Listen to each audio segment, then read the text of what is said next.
All right, I just want to talk about the marriage being the model between Jesus and the church.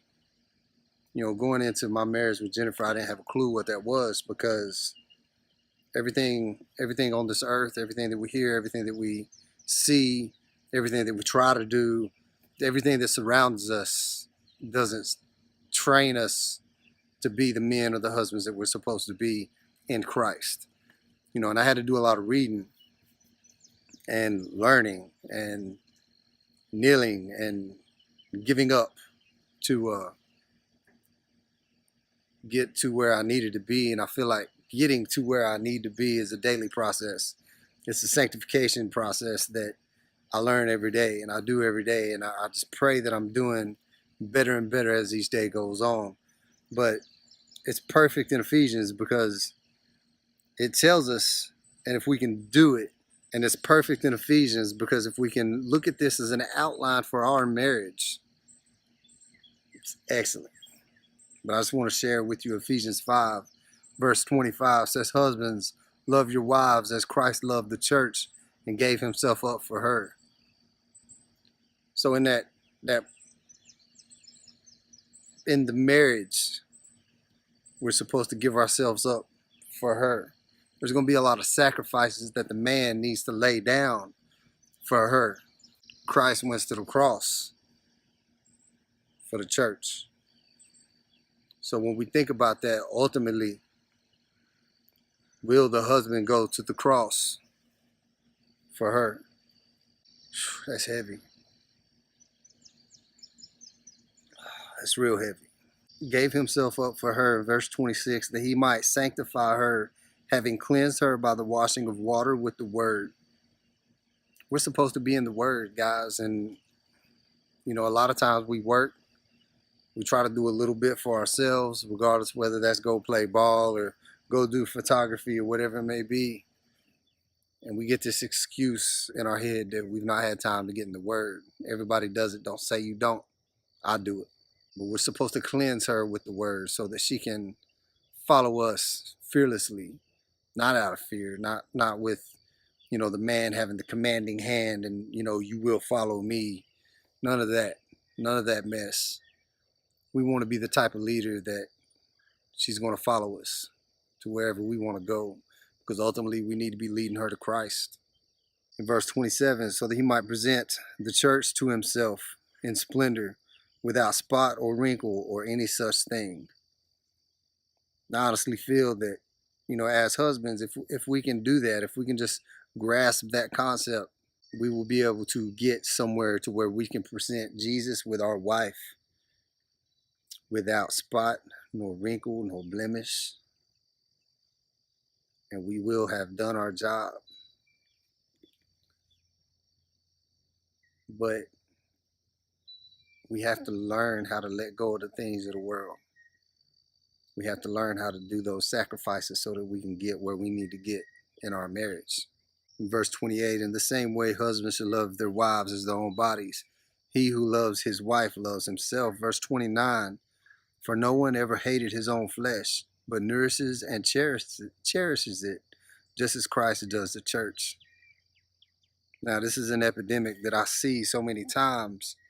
Husbands griping and complaining about their wives. Maybe they don't have dinner done at the right time, or maybe the house ain't clean, or whatever it is. Who cares? You ain't dead because you complaining about not eating. Your house can be a mess. You know what I mean?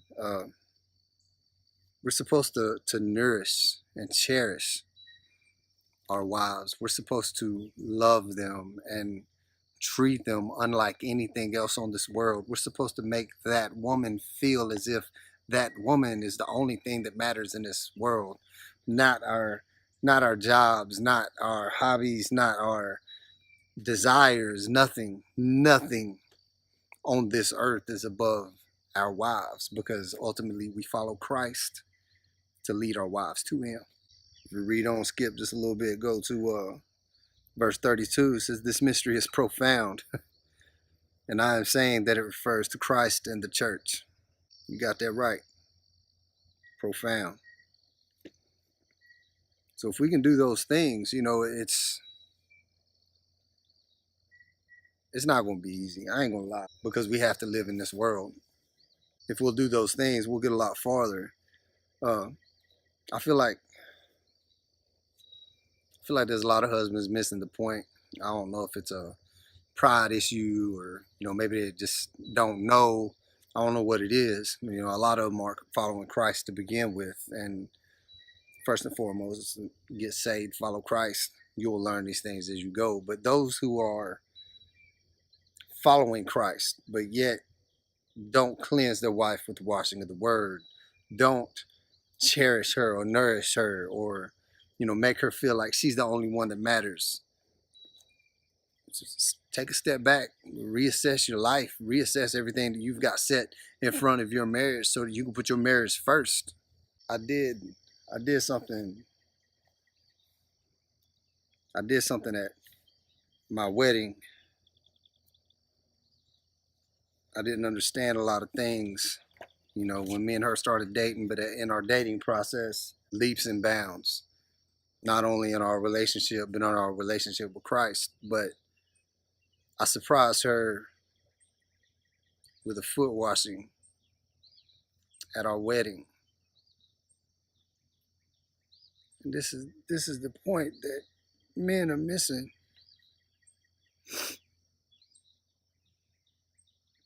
We just lift our wives up so high that they can reach out and touch God. We are the masters of the home, just like Jesus was the Son of Man when he roamed, but yet he bowed down in front of the disciples to wash their feet. So I felt, as going into the role of being the man of the house and Jennifer's husband, I felt like I needed to kneel down in front of her and wash her feet, to show her that no matter what, I'm here to serve her. I want her to follow me as I serve her. I want her to stand behind me and go wherever I go as I serve her, as I am her servant. Because people don't understand when Jesus did that, it wasn't simply washing of the feet. It was him bowing down and washing the dung and dirt and grime off of the feet of men who had been walking all day in the dirt roads. It's one of the most significant acts of servanthood ever recorded. And I still feel that way today with my wife. After 5 years, nothing's changed. It's only got better. Being able to kneel down in front of her and wash her feet. Being able to take her to church and cover her when I pray. It's an amazing thing. And if you hadn't done it, do it. Follow Christ. Do that for your wife. Put your wife first. Marriage first above all things. When I was doing a little bit of research, I ran across this article. It had this one segment in it, John Piper. And this is what I'm going to end with. The unity of man and woman in marriage is a mystery because it conceals, as in a parable, a truth about Christ and the church. The divine reality hidden in the metaphor of marriage is that God ordained a permanent union between his Son and the church. Human marriage is the earthly image of this divine plan.